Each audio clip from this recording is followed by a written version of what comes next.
ঈদে ভাড়া নৈরাজ্য নিয়ে ক্ষোভ, এসিল্যান্ডের বক্তব্যে হতাশ কেন্দুয়ার যাত্রীরা। সালমান আহম্মদ, স্টাফ রিপোর্টার, সময়ের সাথে প্রতিদিন। নেত্রকোনার কেন্দুয়া থেকে ময়মনসিংহ রুটে ঈদকে কেন্দ্র করে অতিরিক্ত ভাড়া আদায়ের অভিযোগে জনমনে ব্যাপক ক্ষোভের সৃষ্টি হয়েছে। যাত্রীদের অভিযোগ, স্বাভাবিক সময়ে সিএনজি ভাড়া 160 টাকা হলেও ঈদ উপলক্ষে তা 300 টাকা পর্যন্ত আদায় করা হচ্ছে।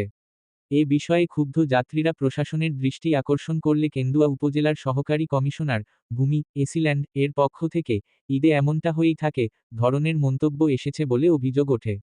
এতে সাধারণ মানুষের মধ্যে হতাশা ও ক্ষোভ আরও বৃদ্ধি পায়।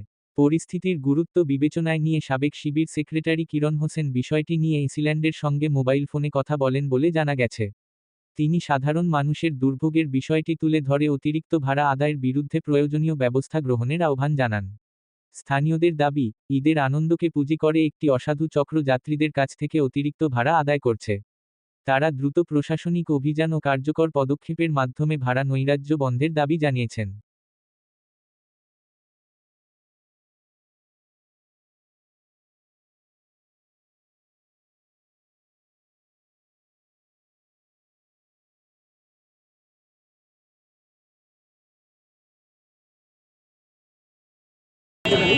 আমি এখানে আসছিলাম, অনেকে অভিযোগ দিতেছে যে বাস স্ট্যান্ডের প্রয়োজনের তুলনায় অতিরিক্ত ভাড়া নিতে হচ্ছে।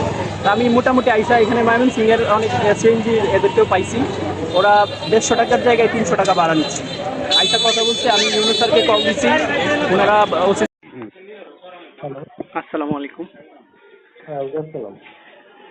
জি, এই যে আমি কিরণ, এই যে একটু আগে আপনাকে কল দিয়েছিলাম যাত্রীদের পক্ষে আর কি।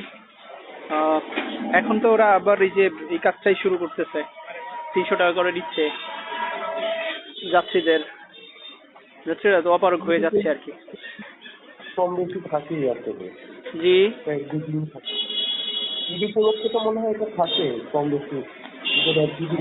ঈদ উপলক্ষে 300 টাকা থাকে না, ধরেন 150 টাকা ভাড়া নর্মালি, মানে 20-30 টাকা বাড়তি নিতে পারে, কিন্তু 300 টাকা বাড়তি নিবে, এটা আপনাদের আইন কি বলে?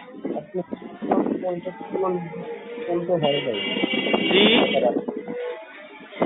এটা তো নির্দিষ্ট কোনো সিদ্ধান্ত হয় নাই যে কত টাকা রাখা হবে, কত টাকা রাখা হবে না। আইনের নির্দিষ্ট কোনো নির্দেশনা যাকে ডিসি অফিস থেকে কিংবা আমাদের মিটিংও হয়নি। আচ্ছা আচ্ছা, ঠিক আছে। তাহলে তো আমি মানুষকে জানাই দিই যে ভাড়াটা এরকম যে যেমনি নিতে পারে। ঠিক আছে, তাহলে স্যারের মাধ্যমে কথা বলে পুলিশ পাঠাবে এখানে। এখন এরা সিএনজি মানে ওরা সিন্ডিকেট করতেছে, মানুষগুলো যখন দাঁড়ায় বেশি মানুষ একত্রে জমা হয় তখন ওরা আইসা 300-400 টাকা করে ভাড়া নিচ্ছে। তাও আসলে প্রশাসনকে আমি দাবি জানাচ্ছি তারা যেন দ্রুত একটা পদক্ষেপ নেয়। আসসালামু আলাইকুম।